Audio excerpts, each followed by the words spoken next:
Have you ever felt like there's a target on your back? And I'm talking about those seasons in life where it feels like the difficulty isn't random. It feels designed, like the obstacles, the conflict, or the anxiety was engineered specifically to take you out. If you're feeling this pressure today, I need you to listen to me very closely. You are not imagining it. The enemy often designs attacks specifically for your destruction. But there is an ancient promise, a divine guarantee that overrides the design of any trap set for you. And today we're going to be learning why the weapon might form, but it absolutely will not work. Welcome back to the channel. Today we are diving deep into one of the most quoted yet often misunderstood verses in the Bible, Isaiah 54:17. No weapon that is fashioned against you shall succeed, and you shall refute every tongue that rises against you in judgment. We see this on the bumper stickers, we see this on t-shirts, but do we really understand the theological weight of the promise? This isn't just a good vibes quote. This is a covenant promise given by God to his people. And to understand this, we have to look at the context. Isaiah 54 follows Isaiah 53, the chapter about the suffering servant, the Messiah. This means that the protection promised in chapter 54 is purchased already by the sacrifice in chapter 53. Because of what Jesus did, we have this heritage of protection. In saying this, let's break this down theologically. This verse starts with no weapon that is fashioned against you. Now, I want you to notice what the text implies. It implies that the weapons will be fashioned. The Hebrew word here implies something created with the intent, like a blacksmith creating or forging a sword. God isn't promising you a life without opposition or obstacle or issues. He isn't promising that the enemy won't try to draft plans against your marriage, your mind, or your ministry, or what have you, etc. The promise is not the absence of the weapon. The promise is the failure of the weapon. The text says, it shall not succeed or prosper. That means even if the arrow is shot, it won't kill you. Even if the trap is laid, it won't hold you. The purpose for which the enemy built the attack will be nullified by the sovereignty of God. And then look at the second part of it. And you shall refute every tongue that rises against you in judgment. Now, in the ancient world, legal accusation was just as dangerous as physical warfare. Today, this represents things like slander, gossip, false accusations, and perhaps the most relevant to us, the internal voice of the accuser, the voice that tells you you aren't good enough, you've messed up too much, that you aren't a true child of God.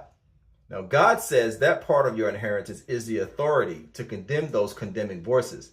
And right now, I want you to pause here for just a second. If you have ever dealt with those condemning voices, whether from people around you or the internal voice in your head, and you need to be reminded of your standing with God, do me a favor, hit that like button and share right now. Hit that like button right now. It helps us get this message of hope out to other people who are fighting silent battles. And if you want to keep building your spiritual armor, make sure you subscribe and turn the notification bell on so you don't miss our next deep dive. How do we apply this ancient wisdom in the 21st century? How does Isaiah 54:17 change how you live every day when everything is going wrong? Number one, change your reaction to the forming. When you see a problem developing, a financial crisis, a conflict at work, a health scare, don't panic. Instead, look at it and say, I see the weapon forming, but I know the manufacturer of my soul. When you understand this verse, you stop being afraid of the preparation of the enemy because you trust the protection of the Father. You can look at the situation and say, this was sent to break me, but God will use it to build me. Number two, audit your thoughts. The verse says, you shall refute every tongue.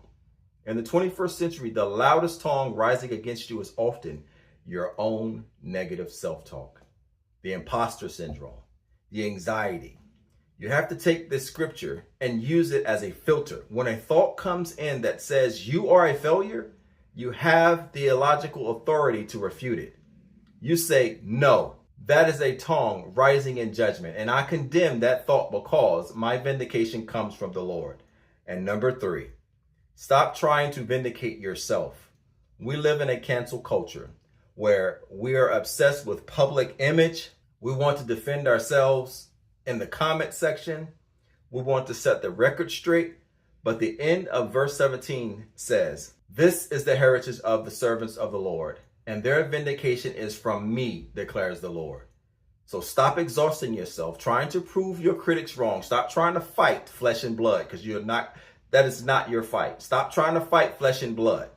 Your vindication, your clearing of name, your justification is God's job, not yours. When you rest in that, you find peace that the world cannot touch. Isaiah 54:17 isn't just a shield, it's a statement of identity. You are a servant of the Lord. You have a heritage. You are not a victim of your circumstances. You are a victor through his covenant. So this week, when the weapon forms, don't flinch.